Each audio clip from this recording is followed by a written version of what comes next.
Boa noite. Boa noite. Tá dando pra me ouvir? Bem, aí é o melhor microfone. Fala pro microfone. Assim melhora? Melhora ou é melhor sem o microfone? Experimentar lá. Diminuiu pra testar. Opa. Alô, alô? Melhora? Melhorou. Eu não sei se vocês viram, mas a plenária, o encontro aqui já começou a influenciar também nos humores da festa, né? Foi mesmo. E já começou, a disputa começou do lado de lá do humor também.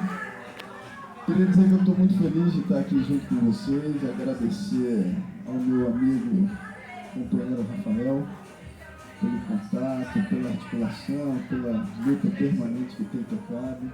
Agradecer, Sidney, pelo acolhimento, pela resistência, por se manter firme de pé nessa luta. Cumprimentar Cauã aqui também, que fez aqui a sua saudação e lembrou da solidariedade que tem que ser entre os vários movimentos e entre as várias organizações de luta, lembrando aí a história do Zé Rainha, e dizer que tenho muita honra de estar aqui ao lado dessas duas companheiras, da Marcele e da Amanda, tendo a oportunidade de fazer um debate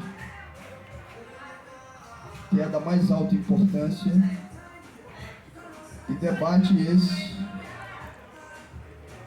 que hoje não ganha só aquelas regiões onde você já tem conflitos instalados, entre aspas, porque na verdade é a concentração da terra e da riqueza, é um conflito de natureza nacional.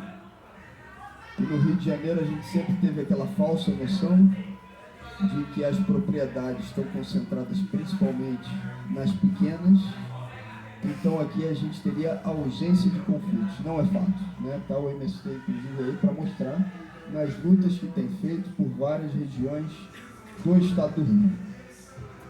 Um abraço grande para a Marina, quero em breve ter a oportunidade de estar mais uma vez também junto com ela. Eu quero falar de 7 pontos sobre a conjuntura nacional e sobre a CPI do MST, né? Tá todo mundo falando sobre o tema e quais são as forças que se articulam nela. Mas antes disso, antes desses 7 pontos, eu quero iniciar por uma pergunta provocativa. Nós precisamos ainda, entre aspas, de reforma agrária no Brasil, seu Zé? Porque também existe uma falsa verdade que tentam impor de que os problemas fundiários no Brasil já estariam resolvidos e que não existiria mais a necessidade de reforma agrária. E qual é o diagnóstico que a gente tem no nosso país hoje? Durante a fala das nossas companheiras, eu dei 2, 3 cliques aqui nos buscadores. Em 2 páginas, imediatamente, você já vê qual é a realidade do nosso quadro, que pode ter divergência aqui ou acolá, mas que não foge muito desses dados consagrados. E se você coloca no Google agricultura familiar no Brasil, a primeira notícia que vai vir é: a agricultura familiar é responsável por 77% dos estabelecimentos agrícolas do Brasil, segundo o IBGE. Aí você faz um Google e pergunta: qual é a concentração de terras no Brasil e a realidade em relação ao latifúndio?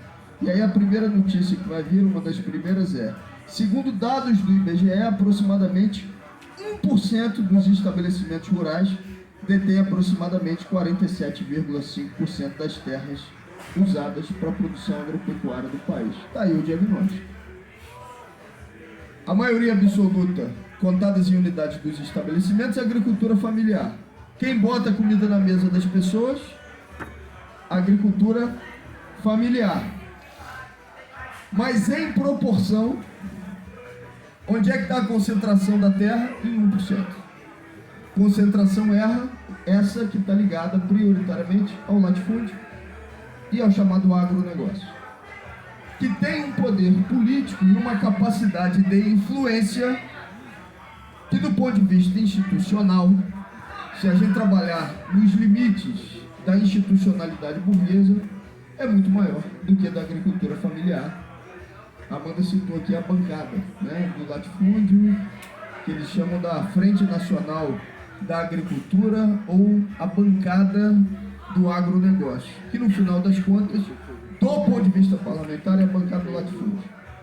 Quem luta pela agricultura familiar é um número significativamente menor. E aí eu entro, se a gente concorda com esse diagnóstico de que a reforma agrária é uma necessidade e essa luta tem que ser por nós intensificada, eu entro agora nos 7 pontos. E começo pelo primeiro, falando do fator Lira, para também explicar e falar sobre a CPI do MST. Lira se blindou na cadeira de presidente da Câmara dos Deputados com um primeiro movimento, onde ele foi mais eficaz do que os seus antecessores, Rodrigo Maia e Eduardo Cunha, para os seus próprios interesses.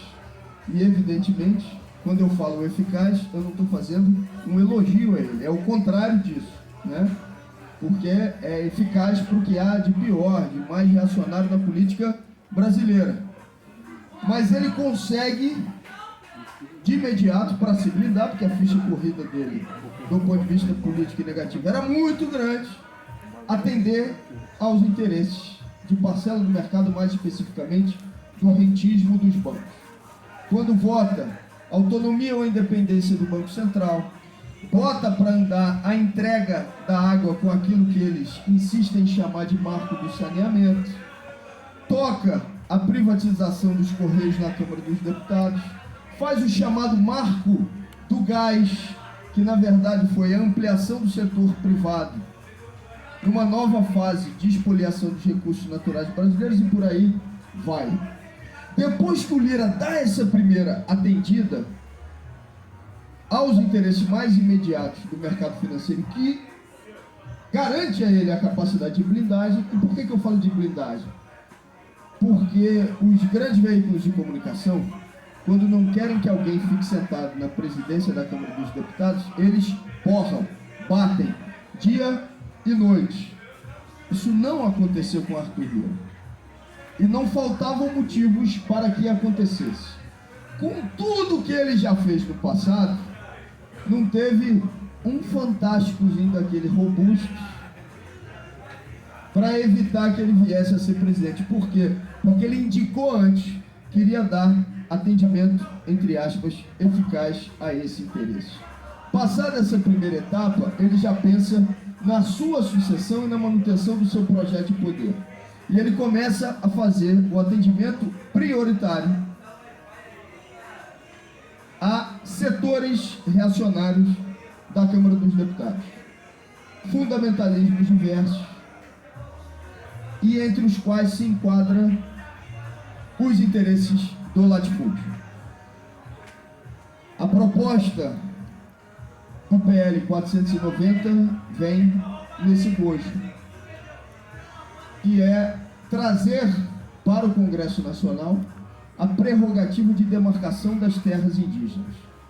Além disso, é congelar qualquer tipo de demarcação das terras indígenas. É estabelecer um marco temporal, que é a luta que os povos indígenas vêm tocando com ênfase a partir de 88 da Constituição, que era uma medida que estava sendo tocada no Supremo Tribunal Federal. O Lira é um atendedor de parcela significativa desses interesses acumulados.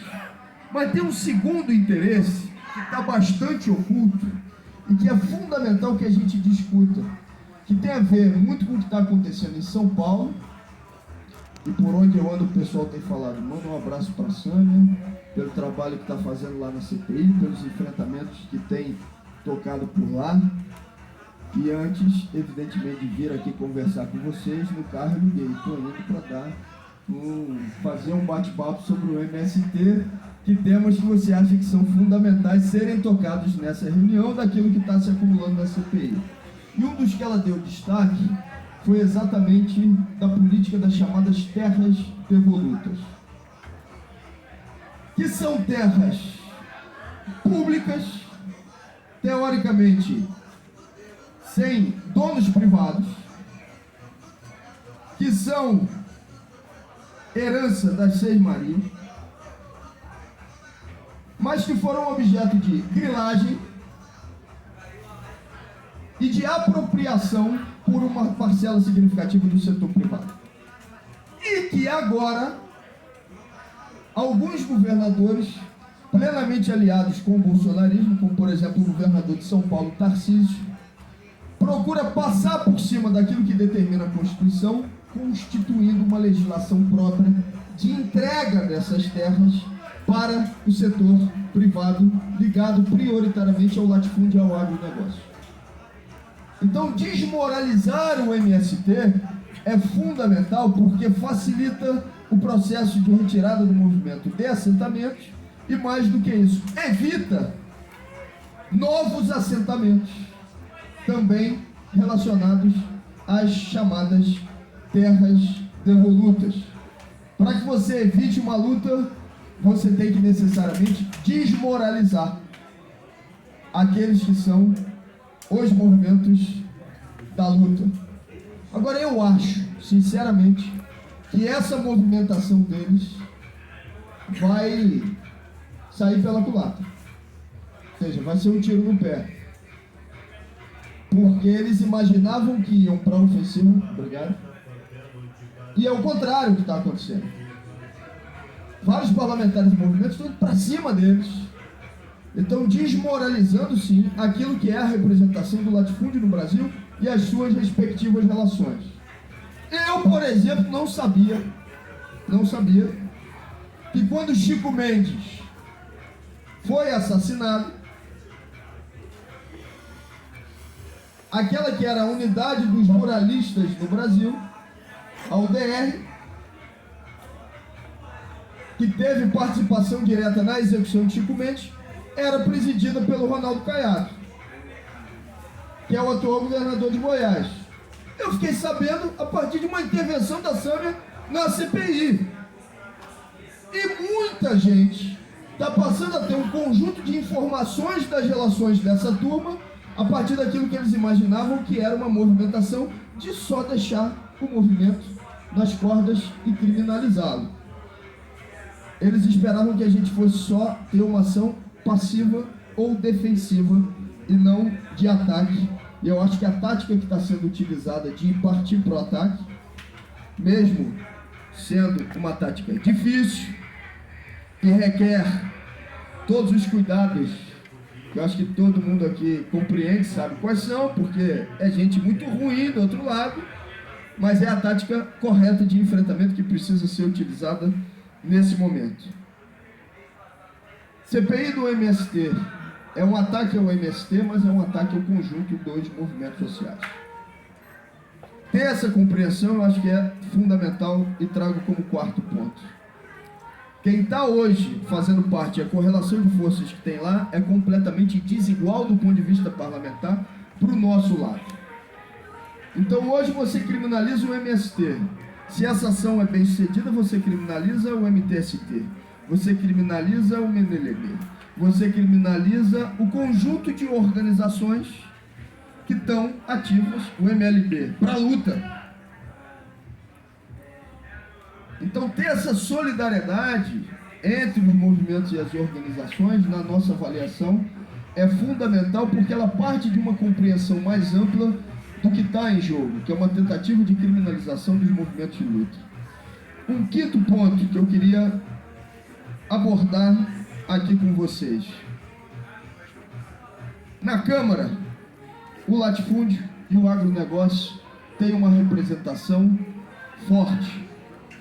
E eles buscam, a partir do conjunto de medidas que estão tocando, ampliar a fronteira agrícola. fazer do Brasil um grande fazendão. E parte do poder deles vem também do fato de que uma parcela significativa do crescimento do PIB brasileiro está relacionado ao movimento do agronegócio. É verdade. Nós temos uma visão muito convertida de que governo bom é governo que cresce muito.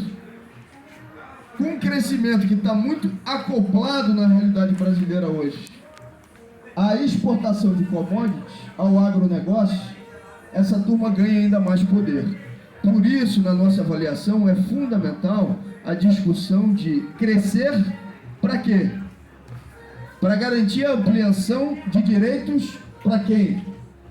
Não pode ser uma simples discussão numérica de crescimento, que evidentemente é necessário pela realidade que a gente vive, onde você teve um processo de desindustrialização extrema no Brasil, mas o crescimento que seja garantidor de direitos e que seja amplificador, principalmente da renda da classe trabalhadora e não do agronegócio exportador. Sexto ponto, correlação de forças e que tem a ver já com o que fazer. Já emendo no 7. A correlação de forças do ponto de vista parlamentar hoje, tanto na CPI como no plenário da Câmara dos Deputados, é a nós completamente desfavorável. Completamente. E não se modificou de maneira profunda da legislatura passada para essa. Você tem ali, forçando a barra e avaliando como centro-esquerda, aproximadamente 100 parlamentares.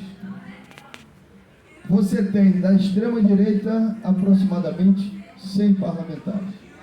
E você tem do chamado centrão, que é majoritariamente direita, uns 300 parlamentares. E o que fazer com isso? Eu acho que tem duas formas de encarar essa realidade. Uma forma que está muito presente nas discussões nossas da própria esquerda é a seguinte: tá vendo? Não dá para fazer muito, porque a correlação de força é extremamente negativa. E como é que você faz alguma coisa num parlamento onde de 300 a 400 são de extrema direita ou de direita? Não existe outra alternativa. Essa não é a minha posição, tá? Eu estou só trazendo uma posição que é forte dentro do nosso próprio campo. E eu acho que a gente tem que discutir abertamente isso. Numa correlação de forças tão negativa, não existe uma outra solução a não ser um processo de compatibilização de interesses que trabalhe na margem para conseguir alguma coisa para a classe trabalhadora, mas que garanta majoritariamente os interesses dessa maioria dos 400. Não tem jeito. Tentar mais do que isso é impossível a partir de uma correlação de forças completamente negativa. Esse é um jeito de olhar a realidade.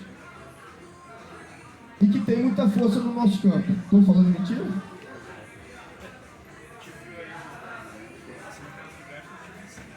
Está muito presente, né?